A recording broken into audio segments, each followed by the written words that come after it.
Biological feedback loopers. Okay, as usual, I always show you the concordance. Holy Spirit approved here today.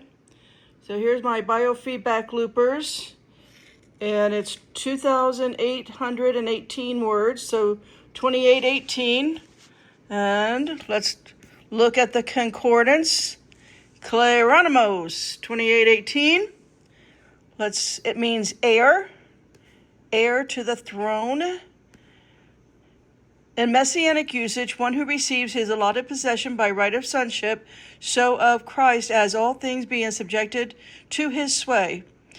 Christians, as exalted by faith to the dignity of sons of Abraham, and so of sons of God, and hence to receive the blessings of God's kingdom promised to Abraham absolutely. All right, so there you have it. Now, can I just tell you, having a hard time getting this to stay on the thing.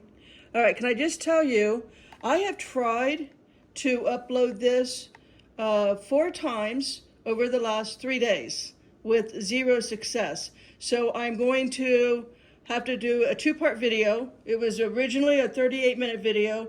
It won't upload. Whether it's spiritual warfare, I think I'm getting too close to talking about the enemy's tactics. I'm saying way too much that no one else, I think, ever has said ever out there. Why? Because I'm not a biofeedback looper.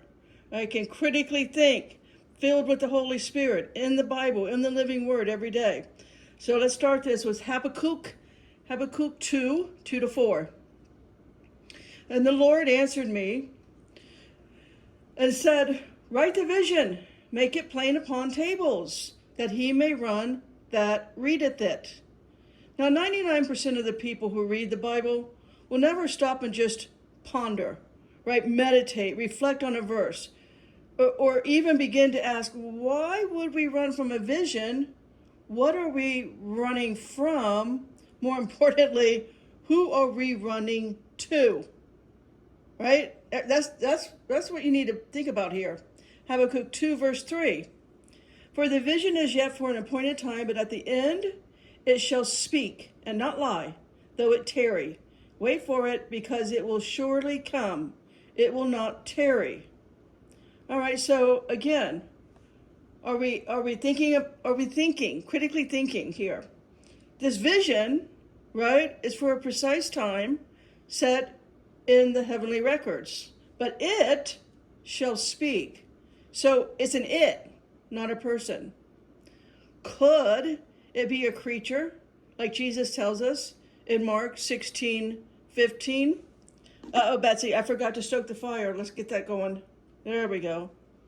You see, I'm lacking in my responsibilities here. All right, so could it be a creature that Jesus talks about in Mark 16:15? Could it perhaps be a 20-foot tall insectoid looking like a praying mantis, or an ant person, or a aquatic half fish, half man kind of person? How about a lizard person, a reptilian? You're getting my point, right? Because in the next verse, we're going to see that his soul is not upright. Habakkuk 2, verse 4. Behold, his soul, which is lifted up, is not upright in him, but the just shall live by his faith. I just want to tell you, it will make your heart so happy to read the 66 verses that have the word upright in them. Please do that. I encourage you to do that. Why? Because it's a blessing to your soul. I'm just going to read a few that caught my attention when it comes to the content of this video. First was Proverbs 29:10. The bloodthirsty hate the upright, but the just seek his soul. So, in case you do not believe in vampires, can I just tell you, King Solomon did. And I'm going to take his word for it. And just the need to take back his soul, all of us on planet Earth right now is fragmented. Our souls are fragmented, our spirits are fragmented. Until you know how to pray and tear down the altars to get them out of the mason jars, the pieces of your soul and spirit. All right, moving on. Another favorite verse from Solomon is in Ecclesiastes 7:29. Lo, this only have I found, that God hath made man upright, but they have sought out many inventions. They have sought out many inventions. It is our upright job to understand these inventions. And it's religion that keeps you from knowing this, let alone how to fight it, or how to, through upright prayer, stop their inventions, stop the fallen angel technology that is being used to manipulate and mind control your kids, your family, and your grandkids. It's more evil, it's more malevolent than you can ever imagine. And religion's only job, in case you haven't got this yet, religion's only job is to manage and guide your perceptions, right? To make sure that your eyes will always be blind. You will never see. You will never have eyes to see, because they manage your perception. That's how the reptilians are walking around us all the time, because the reptilians even know, well, they're the ones who taught all of the seminaries, all of the nonsense in the cemeteries. But reptilians can manipulate your mind and control your perception. Actually, all of the kingdoms out there can do that except for humans. All of the trans kingdom, and what I mean by that is half human, half some other creature, some other animal. I'll get more about that in the video that's coming next after this one. So it is religion's job to make sure you have eyes that will never see and ears that will never hear. That's why Jesus says it so many times. All right, are you seeing the worthy study on the word upright? Let's do some more. Micah 7:2-4. The good man is perished out of the earth, and there is none upright among men. They all lie in wait for blood. They hunt every man his brother with the net. Again, with the net and the blood. What are they after? They're after our soul and our spirits. And in millions, plural, pieces. Why is this such a secret? Why is this not mainstream? Why isn't everyone on social media who claim to be a Christian, why is this not part of their narrative? Why? Their narrative is only to control your perception. It is the dog wagging the tail. Micah 7:3. That they may do evil with both hands earnestly. The prince asketh, and the judge asketh for a reward. And the great man, he uttereth his mischievous desires, so they wrap it up. WTF here. They do evil earnestly, they get rewards, and it's all wrapped up. Can you see our justice system at work here? Run, overruled by Satan's princes. Micah 7:4. The best of them is as a briar, the most upright is sharper than a thorn hedge. The day of thy watchman and thy visitation cometh. Now shall be their perplexity. Again, I take this stuff seriously. There's a watchman, and he's still to come. His visitation is cometh, and the people will be perplexed. So you can't say you were not warned, all right? Micah wrote this prophecy over a 50-year time period through 3 kings in his life from around 750 to 686 BC. Now, no one would think to look to the concordance on the word visitation, right? Betsy, do you think visitation is something other than what it sounds like? It seems like an innocent word, doesn't it? Well, I by now know that nothing is innocent and everything is supernatural and has a different meaning than whatever your English translation is on almost every word. Visitation in the concordance is number 6486. Guess what it means? It means punishment. It means overseer. It means class of officers and custody. So that makes me wonder, do these watchmen have custody over us for evil doings? I mean, who would think that visitation means class of officers? And they are on their way, right? So the final one with upright, for me, I like Psalm 20, verse 8. Now I read all 66 verses, mind you. I'm just giving you a few of my favorite. Psalm 20, verse 8, they are brought down and fallen, but we are risen and stand upright. So Jesus, right? Jesus appeared to all of his real, true apostles and gave them very specific teachings, of which they wrote down, of which was taken out of the Bible, of which you can find today, if you care to learn more about what Jesus had to say.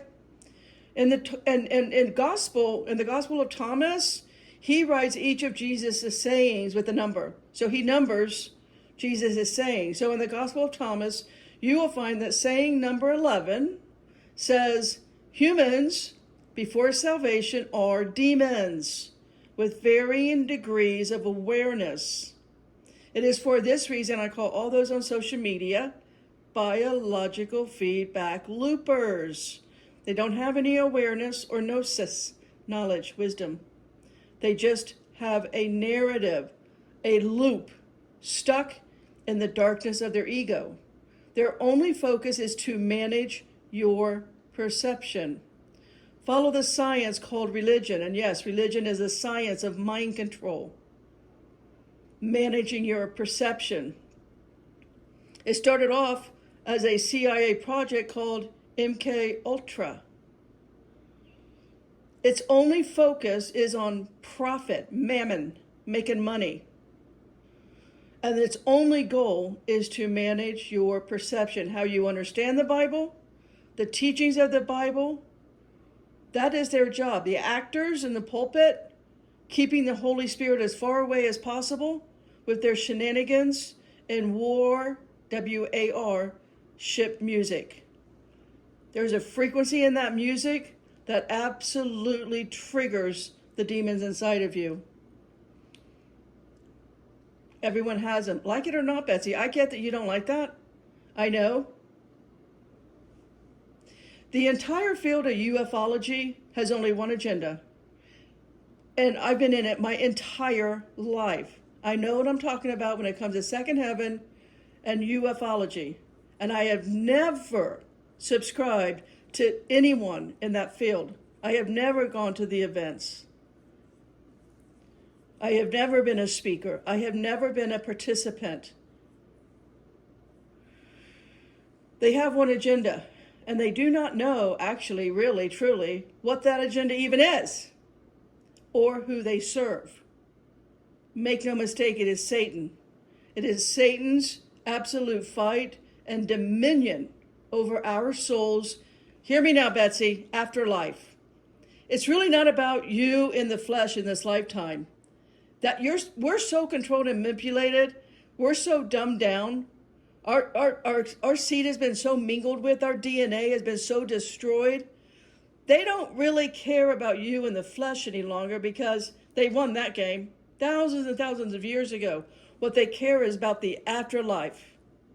That's why if you have an NDE, near-death experience, and you go on a platform, there's going to be 1 million views, and you're going to get 1 million followers, and the books that you're going to write on your whole NDE experience will shoot through the roof and become number one. Why? Because it serves Satan.